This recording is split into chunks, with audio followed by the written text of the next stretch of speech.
বিসমিল্লাহির রহমানির রহিম। আসসালামু আলাইকুম ওয়া রাহমাতুল্লাহি ওয়া বারাকাতুহু। সম্মানিত খামারি ভাইয়েরা, আশা করছি সকলে ভালো আছেন। অনেক দিন যাবত লং কোনো ভিডিও দেওয়া হয় না আমার খামারের। বিগত 1 বছর আগে অনেকগুলো ভিডিও দিয়েছিলাম, কিন্তু ইদানিং কোনো ভিডিও দেওয়া হয় না। আসলে মুরগি পালার যে একটা ব্যস্ততা, মুরগি পালার পাশাপাশি আসলে ভিডিও করার সময় পাই না, যার ফলে কোনো ভিডিও দেওয়া হয় না। তো আজকে একটা ভিডিও দেওয়ার চিন্তা ভাবনা করছি। এই মুরগিটা দেখাচ্ছি, যেটার বয়স আজকে 26 দিন। 26 দিনে এই মুরগিটা 1700 গ্রাম অ্যাভারেজ হয়েছে। সকালে মেপেছি। কিছু কিছু মুরগি 2 কেজি 100 এবং 2 কেজি রয়েছে।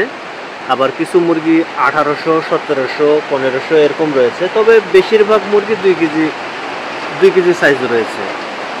আজকে এর বয়স মোটামুটি 26 দিন। এই 26 দিন বয়সে এর যে অ্যাপসিয়ার হয়েছে, আপনারা যারা এই পোলট্রি সেক্টরের সাথে জড়িত রয়েছেন তারা অবশ্যই এই অ্যাপসিয়ারটা বের করতে পারবেন আসলে কতটুকু অ্যাপসিয়ার হতে পারে। কারণ 26 দিন বয়সে এটা ফিট খেয়েছে 42 বস্তা, 1100 পিস মুরগি। 1100 পিস মুরগি 42 বস্তা ফিট খেয়েছে। 42 বস্তা ফিট খেয়ে এটা 1700 গ্রাম অ্যাভারেজ রয়েছে। তাহলে কতটুকু অ্যাপসিয়ার হতে পারে এবং অ্যাপসিয়ারটা কি পরিমাণ ভালো হচ্ছে না খারাপ হচ্ছে, যারা এই সেক্টরের সাথে জড়িত রয়েছেন তারা অবশ্যই কমেন্ট করে জানাবেন। তারপরে আরেকটা বিষয় হলো, বর্তমানে বর্ষাকাল। এই বর্ষাকালে আসলে মুরগি পালন করা অনেকটাই সহজ। মানে পূর্বে আজ থেকে 2 মাস আগে যে পরিমাণ প্রবলেমটা হতো, সেই পরিমাণ প্রবলেমটা এখন হচ্ছে না। হয়তোবা মুরগির দাম কম বা বাচ্চার রেটও কম। সেই তুলনায় যদি আপনি চিন্তা করেন, রেডি মুরগি যদি আপনি 120 টাকা বা 25 টাকা যদি সেল করতে পারেন এবং ফিটটা যদি নগদ টাকায় যদি ক্রয় করতে পারেন, তাহলে অবশ্যই আপনার কিছু লাভ থাকবে।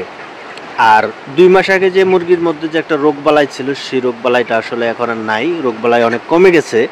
আমরা 2 মাস আগে দেখেছি যে মুরগিতে রানীক্ষেত, বার্ড ফ্লু, বিভিন্ন ধরনের প্রবলেমগুলো ছিল, যার ফলে বাজারে মুরগির যে উৎপাদন, সেই উৎপাদনটা আসলে ব্যাহত হয়ে যায় এবং রোগাক্রান্ত মুরগি দিয়ে সারা বাজার ছড়ায়া যায়, যার ফলে মুরগির বাজারটাও কমে যায়। সেই যে বাজারে যে একটা ধস নামে, সেই ধসটা কিন্তু আজ পর্যন্ত কাটিয়ে উঠতে পারিনি।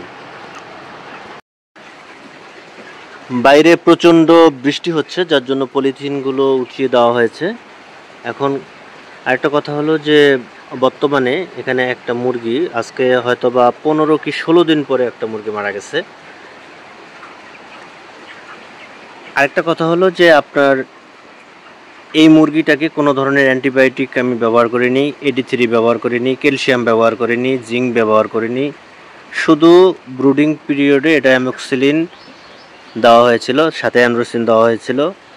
আর তার পাশাপাশি পরবর্তীতে এটা আদা রসুন ঠান্ডার জন্য ব্যবহার করা হচ্ছে। আর ঠান্ডার জন্য মোটামুটি অল্প স্বল্প একটা ছোটোখাটো একটা ওষুধ ব্যবহার করা হয়েছে।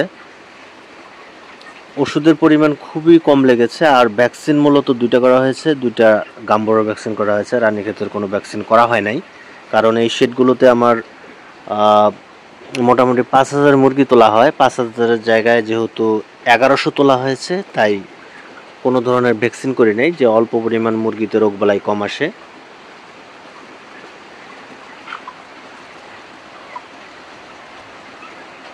এইটা হলো আমার খামারের পুরো ভিউটা দেখতে পাচ্ছেন।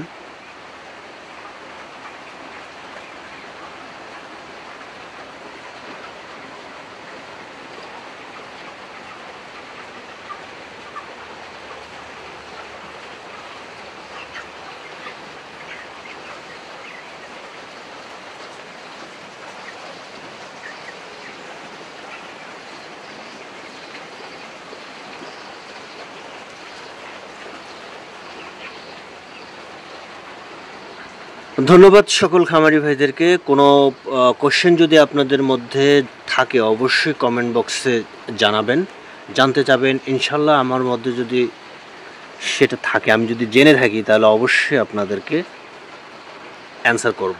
ধন্যবাদ সকলকে।